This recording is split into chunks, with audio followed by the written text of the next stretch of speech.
विफाकी काबीना ने ऑपरेशन अज़म इस्तेकाम की मंजूरी दे दी थी।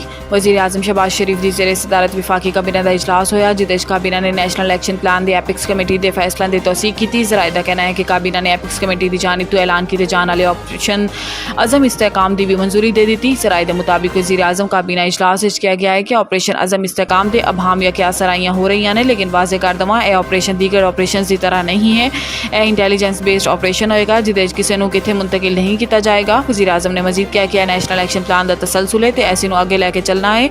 अज़म इस्तेकाम ऑपरेशन आवाम को किसी किस्म की परेशानी का सामना नहीं करना पेगा, ना ही लोगों के घरों कोई इस तरह की कार्रवाई की जाएगी। सिर्फ शर्पसंद अनासर के खिलाफ इंटैलीजेंस बेस्ड कार्रवाइयाँ की जाएगियाँ। अज़म इस्तेकाम ऑपरेशन की ज़्यादातर कार्रवाइयाँ KP ते बलोचिस्तान होंगियां। वज़ीर दफ़ा party secretariat model town Lahore press conference करते हुए वज़ीर दफ़ा ख्वाजा आसिफ ने कहा कि ऑपरेशन पिछले ऑपरेशन से थोड़ा मुख्तलिफ है। इस ऑपरेशन का आगाज़ दहशतगर्दों के खिलाफ कार्रवाइयाँ तो शुरू होएगा। इस ऑपरेशन के कोई सियासी अज़ाइम नहीं है, बल्कि इसका मकसद चंद माह तो वधी दहशतगर्दी की लहर को खत्म करना है। लिहाजा इस ऑपरेशन सब तो सपोर्ट करना चाहिए।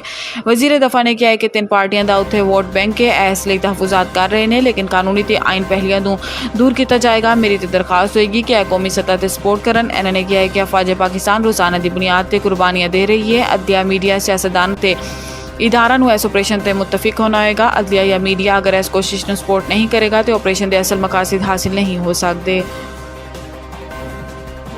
नैब तो मुईशत नाल नहीं चल सकते, सानू नैब को खत्म करना होगा। कौमी असम्बली इजहार ख्याल करते हुए बिलावल भुट्टो जरदारी ने कहा है कि जो पीपल्स पार्टी ने हुकूमत की हिमायत की तो एक मुआहदा किया, जिसके तहत हुकूमत के बजट से PSD साढ़े कोल मिल के बनाना सी, मगर इस पर अमल नहीं किया गया। मिल के बजट बना देते अच्छा होंदा। इन्होंने कहा है कि हुकूमत को बजट से ओपोजिशन भी गल करन लई इन्हां दी तजावीज़ लैनियां चाहिदियां सन। इस तो अच्छा तासुर जांदा। शहबाज शरीफ ने चार्टर ऑफ इकॉनमी की गल की सी। पाकिस्तान का लॉन्ग टर्म मसला इस तो बगैर हल नहीं होएगा।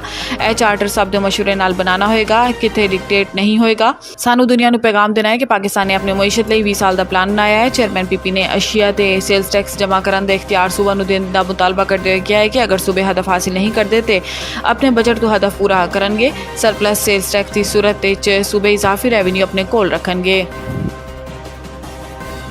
मखसूस नशिस्तां मुतनासिब नुमाइंदगी के असूल तो हट कर नहीं दी जा सकदियाँ।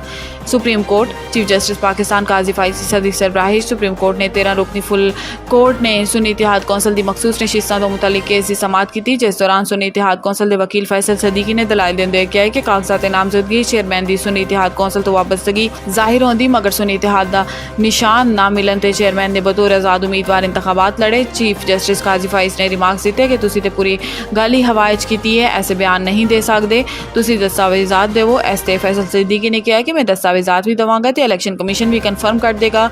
दौरान समाज चीफ जस्टिस ने रिमार्क्स दिते कि सरप्राइज की गल है कि सलमान अकरम राजा ते फैसल सदीकी ने पेशावर हाईकोर्ट की गल ही नहीं की, दोनों बुकला ने सिर्फ इलैक्शन कमीशन के फैसले की गल की है।